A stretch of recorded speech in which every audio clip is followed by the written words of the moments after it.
in unsupervised machine learning, as you can see here, we are trying to put in all the images of cats and dogs and train it.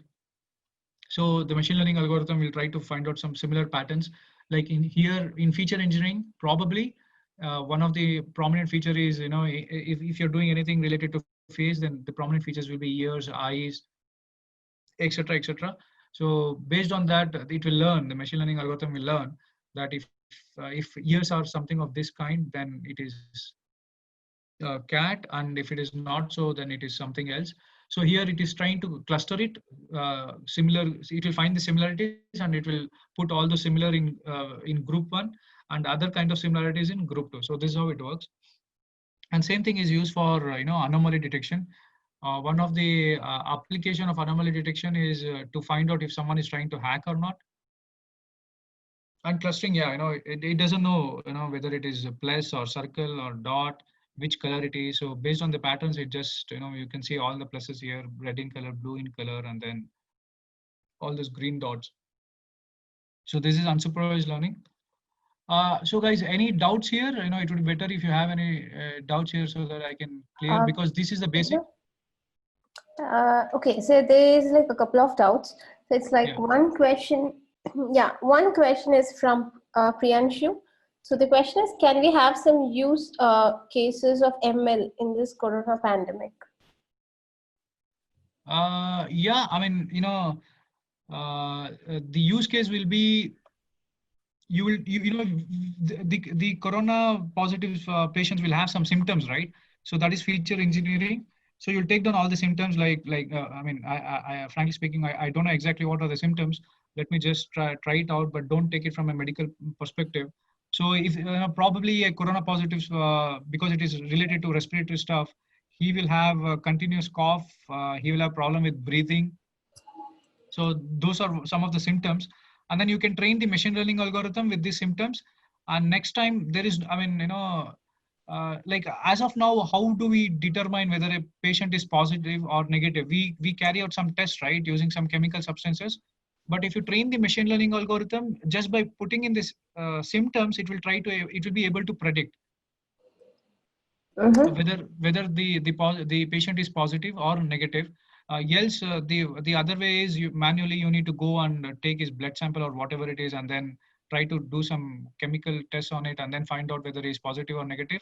But now, once you have this kind of data, okay, now let us also talk about data collection. Once you have this kind of data, now when Corona initially came up, they had tests, so they determined who are positive or negative. So now they know the symptoms. So now they'll try to create a data. So data of patients saying that if these are the symptoms, then he is corona positive. If these are the symptoms, then he is corona negative. So we'll be using classification type of supervised learning, machine learning, techniques. So now what is the use of machine learning is, there is no need to test anyone. Collect the symptoms, you observe a patient for symptoms, and then put his symptoms. And if the machine learning algorithm has been trained well, tested well, then just by putting the symptoms, we will know whether he's positive or negative. So once he is positive, then we can try to carry out the test to really check whether he's really positive, does he need treatment or not. If he has proven negative, then no need to carry out any test. So in this way, it will be saving a lot of time for doctors and stuff. I hope that kind of relates the answer to your question. So I think it is. So there is another question from Rahul. So he's asking, like, explain dimension reduction in machine learning. We'll be discussing that when we talk about the actual machine learning problem. This is just to give you the simple basic stuff. So we'll go into the machine learning algorithm. In any case, we'll not be doing any dimensionality reduction, but I'll tell you what is dimensionality reduction in simple terms. So there is another question from Akila. So the question is, can you please tell me some limitations for machine learning? We also discussed that in the last slide. I just wanted to know whatever I've thought in that, if you have any doubts. I don't think so. So guys, do you have any doubts till now? Because this is a basic part, I just want them to be clear on this so that the future slides will be, they'll be able to understand it in a better way. Mhm. I think you can continue with the session. I don't think so. They don't have any questions. So, guys, if you don't have any questions, can you just comment in the chat box? Or if no, just type no so that I can actually we can resume the session. Okay, there is this question from an anonymous. So it's like, where is this deep learning applicable in real life? Yeah, for facial recognitions and stuff. So anything which has to deal with a lot of data. For facial recognition, you just and object detection, like one of the real case scenario, or the actual application is this. There are a lot of companies in India which have come up, which have partnered with cyberdomes. Cyberdomes are nothing but the cyber criminal, the part of police where they handle cyber criminals. So the one of the real world application is they have come up with very strong cameras with 500 megapixel and stuff. So what they do is they take pictures whenever there is a riot, whenever there is people gathering. They take these pictures using that high powered cameras, and then they will use it. They will train the deep learning. I mean, they'll put that photo what they have captured using this camera, and then it will try to identify different faces. It will not know who is who, but it will definitely know there are so many different faces. And now once this has been done, they will in future, whenever there is a riot again in a different place, because police, they work in a centralized manner, they will share this data with other areas. So whenever there is riot in other places, they will also take the same photo, and then they'll put it in algorithm. So if there is any matching faces, it will point out. Mm-hmm. Help in their investigation, because one of the suspect is normally civilians don't go into violent stuff. It's not the habit, or it's not the behavior of civilians or common citizens to go in a riot and then do some violent activities like burning, or any other criminal activities. So whenever there is any protest, so it will be in a peaceful manner if there are civilians are involved. Normally that is the assumption. So it is their doubt, or it is their doubt that some people who are trained in these violent activities, they come and they try to disturb the protest and then try to cause damage. So now, because they have this tool, deep learning and stuff, so it is very easy for them to correlate. So definitely, if the same person is coming in two different places for riot, then he's not a local guy. He would be coming, or he would have been paid to come and do such violent activities. So then it's very easy to classify such kind of people, and then carry over the investigation. So that's how it is applied. Deep learning mostly for voice recognition. If you're telling some command to Alexa, if it is responding to you, it's probably by deep learning. So it tries to analyze, break down your words, and then convert it into the text, and then search it from its database, and then pick it up. So deep learning is used in where we need a lot of processing capacity, like voice recognition, image recognition, video recognition, or pointing out objects, tracking objects in video. Like if you want to track a car in a video, then they use deep learning. So they try to find out the object, and then probably they'll tag it using a number of the vehicle. So that's how it is used. Deep learning is, mostly for uh, data intense applications where it needs a lot of data, and the processing is very high. We normally need servers to run servers with GPUs to run deep learning applications, because it will have a lot of data, and it's a process which will go on for months and years. Deep learning is nothing like, in this program, we can train an algorithm in 5 minutes or 10 minutes, and then we'll see some output. But in deep learning, the project goes for months and years. Mm-hmm. Thank you so much. So Nirmal, I hope you received your answer. So there is this question from Akila. So she's asking, can you explain how machine learning different from artificial intelligence? Yeah, so in machine learning, we train it. In artificial intelligence, we code it. As I told you, I understand. We took this example of chemical engineer. So, before 1980s, artificial intelligence was called as expert systems. Where in expert systems, you go and try to copy all the knowledge of the engineer into a program and then the program responds. Okay, now let us try to come back to COVID-19 example. So in COVID-19 example,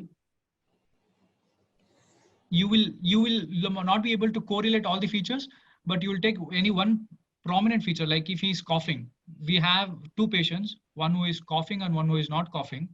Now the doctor knows that if someone is coughing, then he may be a possible victim of COVID-19. So if someone is not coughing, then he may not be. So what he will do is, the doctor knows this. So that expertise is only with the doctors. I mean, it will not be with the common people. So we'll try to program it. If the person is coughing, then it's probable that he will have COVID-19. If he's not coughing, then he may not have that. So that is how artificial intelligence works. You need to code it explicitly. If this is the case, then this. If this is the case, if that is the case, then that. But in machine learning, you don't tell the machine learning algorithm that if this is the case, then he's positive. We try to train it. By training, and in artificial intelligence, if you give a new data, it will not know how to react. But in machine learning, it will know how to react. I mean, probably I'll try to show. I also have a small example on predicting, prices of real estate. So there, I'll try to show you that what is the actual difference between machine learning and artificial intelligence. Thank you so much. So there is this another question from Praveen. So he's asking, can machine learning be useful for software-related job careers? And he wants the session to be a little more slow because it's fast. It's too fast for him to understand. Okay. Sorry for that. But in any case, if it is, real-time interaction is there, then probably I'll be able to respond early. Yes, for your question, I think it's Praveen. Machine learning is applicable to all the domains. Yes, it is also applicable to software engineering. I mean, I had seen some videos where it used to write its own code. The computer used to write its own code. There was no any explicit coding. So you just tell the problem case scenario, then it tries to write its own code. And moreover, it eases the job. Like in software engineering, until you do something at the beginning, it will be very interesting. But then, like for example, let us assume that you're a software engineer in Myntra.com. So your job is to put all that inventories into the software, into the e-commerce platform. So, I mean, if you can correlate your hard work to the first scenario we discussed, the basic, trying to understand what is the real world application of machine learning. If you're a software engineer, you have given 1,000 t-shirts to program it to the e-commerce platform that this is red color t-shirt, this is XL size, some stuff, some style, etc. So I mean, it's very tiresome. But if you know machine learning, you can do it with, I mean, definitely you need to spend time to learn machine learning, train the algorithm stuff, but it will be very easy. Now you have 1,000 t-shirts, you put some effort to train the algorithm, but next time when you have 1,000 t-shirts, it will be very easy. But if you want to hard code everything, then it is the same effort every time. So yes, machine learning is very, very much useful in software engineering also. Thank you so much. So there's just one last question from Nirmal. So he's asking whether deep learning would look in government database to search and find face. I mean, it depends upon the programmer. It depends upon the machine learning engineer.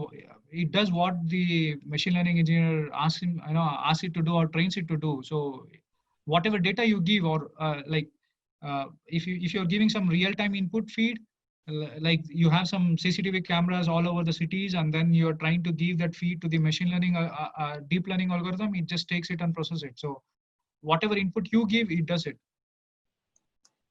Thank you so much. So I think you can actually resume the session now. Yeah. So let me continue with the session. Yeah. So these are the basic things. So if you understand this, at least you will be able to, Google, do some things, pick out some program, and then try your hands on and become familiar with it. So now, I mean, we kind of understood the basic stuff. So now we want to, apply it practically. So, what is the flowchart or what is the process? So this is an example on how to build and deploy machine learning models. I mean, what is the approach we should follow? As you can see here, we have business understanding. So you can take any scenarios what we spoke about COVID-19, we spoke about Myntra.com, etc., etc. So the business understanding is we need to predict whether the individual is positive or negative for corona. So that is a business understanding. Then we will take some data. So data understanding is we need, I mean, a doctor will tell us what are the data to be taken. And human will have so many symptoms, but not all symptoms are required if your if your problem is trying to understand COVID-19. So we'll try to understand the data. Probably the data what we need is whether he has cough or not, whether he has fever or not, whether he has some problem with normal respiration or not. So we'll take that is the data what we take, and data understanding, we'll try to understand what are the data we require, and then we'll prepare the data. So in data preparation is a process where now, I mean, I think in India we have around 2 lakh plus positive cases. So we have sufficient data. We'll take the data and then we'll see if there is any error in the data, because it comes from so many other sources. Probably there is some health worker who doesn't have knowledge of COVID-19, but he was assisting the doctor and he was given this task of putting the data of COVID-19 patients, and he put some error values. He put some, or he missed some values, or there are some negative values which are not supposed to be. So always the data which comes from field will have errors. So in data preparation, that is what we do. We will see whether it has any empty slots. We'll see if it has any erratic value. Like for example, if he has cough or not, it should be either yes or no. It should be either 1 or 0. But what if someone has put 0.5? What if someone has put false? But computer doesn't understand so many varieties, right? We need to boil it down into simple classification: yes or no, true, false, 1, 0, something like that. What if in some hospitals they put 1, 0, in some they put true, false? So in data preparation, we are supposed to take care of all such things and then align it to one perspective so that it will be easy for us to train the machine learning algorithm. And then we need to select the model. At least we discussed 3 types of modeling. One is clustering, one is classification, one is regression. So guys, you can just put in the chat message for the example what you have taken COVID-19, what will be the machine learning algorithm or machine learning technique we'll be using. Is it classification or regression or clustering? So what will we be using? I want everyone to try and then put something in the chat message so that we can discuss it later. And then once we have selected the model, then we will evaluate. Evaluation is where we will train the model and then test the model. And then once we train and test, we'll deploy it. So I mean, probably we'll develop some app and deploy it so people can check for themselves. They can say a simple yes or no. We'll tell whether they are suspect or not. So that's how, I mean, that is the approach what we follow. So COVID-19, I want some answers, whether what is the technique we are using. It is very easy, guys. I mean, either it should be clustering, classification, or regression. So now I also want answer for this. So here we have in data of area and price. So if you are trying to rent a house which is the area is 2,600 square feet, so this would be the price. Yeah. So they have replied for the previous question, which is like Arman and Nirmal, they have replied as classification. Yeah, it's classification because it is simple yes or no, whether they're COVID-19 positive or negative. So that's right, guys. Thank you. I appreciate.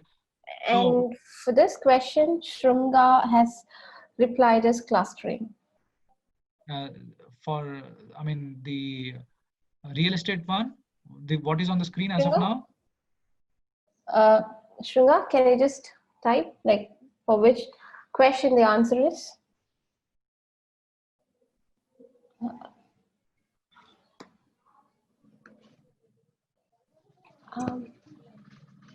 For the last question. Yeah, I mean, for the question which is on the screen. I think yes.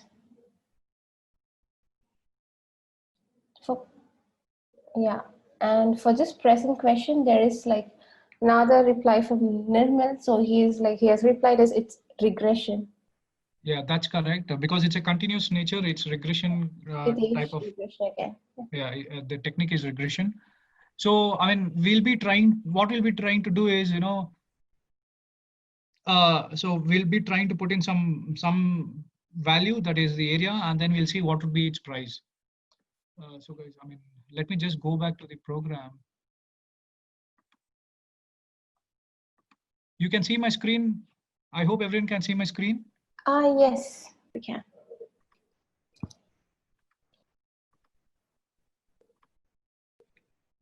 So, I mean, this is again, the same approach what we discussed in the last second slide, but this is from Microsoft. Asking the right question is, we need to understand the problem, then prepare data, select the algorithm, clustering or regression or classification, then train the model, test the model. So this is the same image what I've shown in the slide. We'll be using, pandas, NumPy, and sklearn. These are some of the models of Python we'll be using. It's good if you learn pandas, NumPy, sklearn, and regular expressions. It solves most of the problems. If you're focused on machine learning, it comes very handy. So the first thing is reading the data, because this is a small program. We will not be doing all this data cleaning and all, because this data is what we have put.